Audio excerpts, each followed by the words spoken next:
Selamat datang kembali. Oke, hari ini kita bakal ngobrolin lebih dalam nih, bab 18 dari bukunya Jen Sincero, You Are a Badass. Judulnya aja udah unik. Prokrastinasi, Perfeksionisme, dan Taman Bir Polandia.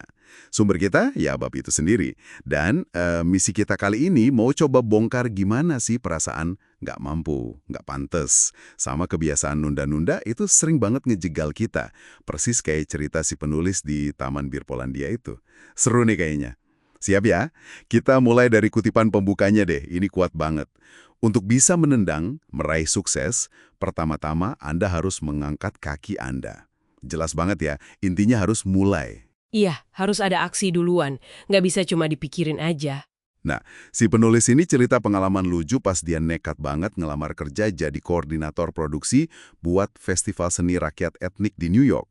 Padahal dia ngerasa, wah nggak punya pengalaman sama sekali. Tapi ada yang bikin dia tertarik banget kan? Betul. Kantornya katanya keren, terus boleh bawa anjing. Dan puncaknya nih, ada pesta gede di Taman Bir Polandia di Queens. Komplit ada musik, tarian, bahkan disebutin pria berok, terus sosis sama bir gratis. Gimana nggak tertarik coba? Haha, iya sih. Iming-imingnya kuat banget itu. Apalagi bir gratis ya. Makanya, biar keterima, dia nekat nih moles sedikit CV-nya.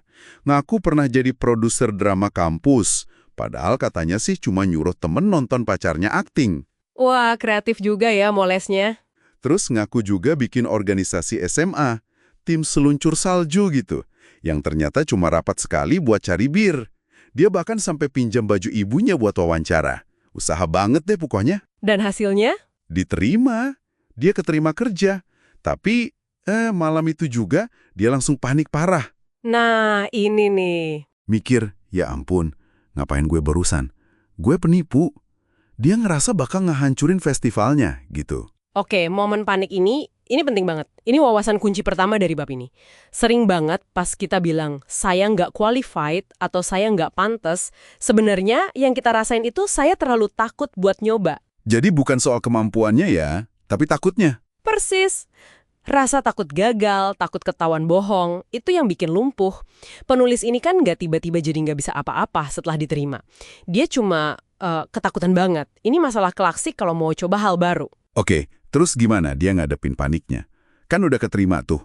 Nah, dia nggak mundur, malah sebaliknya. Dia mutusin buat, rise to the occasion. Bertekad pokoknya gimana caranya festival ini harus sukses, harus bisa. Jadi dia nggak lari dari tanggung jawabnya ya? Sama sekali nggak. Dia kerja keras banget, lebih dari sebelumnya. Ngerahin teman-temannya jadi relawan, ya itu tadi, diiming-imingi sosis sama bir gratis. Ngatur penari polka, penjual latke, sampai parade bike pipe. Semuanya dia urus. Dan hasilnya? Sukses besar. Festivalnya berhasil banget. Luar biasa sih menurutku. Nah, pengalaman sukses ini ngegasin poin penting yang sering kita lupain. Ini wawasan kunci kedua.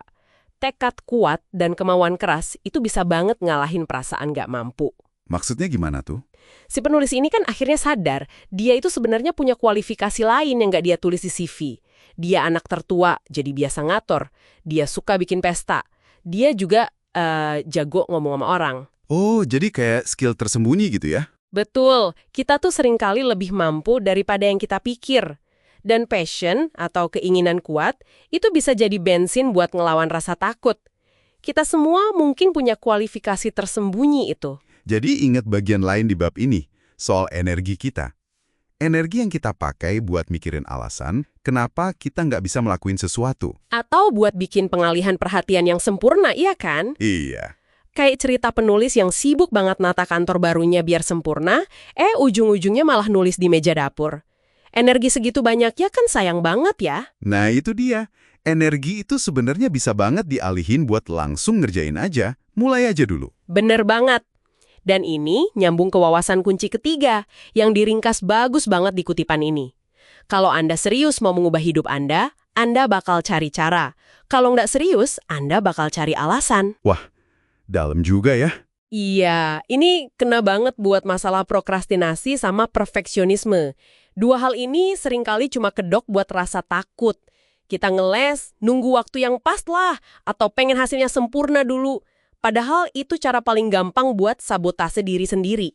Oke, jadi kalau kita rangkum nih pembahasan kita soal bab 18 ini, intinya jelas banget ya. Gimana tuh intinya? Yaitu berhenti sembunyi di balik alasan belum siap, belum cukup bagus, atau nunggu momen sempurna yang, mungkin nggak akan pernah datang juga. Setuju. Seringnya, kita tuh udah punya kok bekalnya, atau ya minimal bisa belajar sambil jalan lah.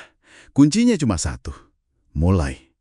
Angkat kaki itu tadi. Yang menarik juga gimana semua itu rasa takut dianggap nggak mampu, kebiasaan nunda, terus kejebak pengen sempurna, itu saling terkait. Jadi kayak lingkaran setan penghalang gitu. Bener juga ya? Makanya jangan sampai kombinasi itu ngeberhentiin Anda. Ingat aja cerita Taman Bir Polandia tadi. Keberanian buat nyoba didorong sama keinginan kuat, oke lah, mungkin plus iming-iming sosis gratis, itu bisa bawa hasil yang nggak kita duga. Bisa ngebuktiin kemampuan kita sendiri. Iya, bener banget. Nah, sebagai penutup nih, coba deh Anda renungin sebentar. Ada nggak sih satu hal yang pengen banget Anda lakuin, tapi kok ditunda terus karena ngerasa, kayaknya gue nggak bisa deh, gue belum pantas, atau takut gagal? Pasti ada aja ya biasanya. Nah, gimana kalau hari ini Anda coba putusin buat angkat kaki itu? Ambil satu langkah kecil aja dulu, nggak usah mikirin hasilnya gimana. Abaikan dulu deh bisikan ragu-ragu itu sebentar aja. Gimana? Sampai ketemu lagi ya di pembahasan kita berikutnya.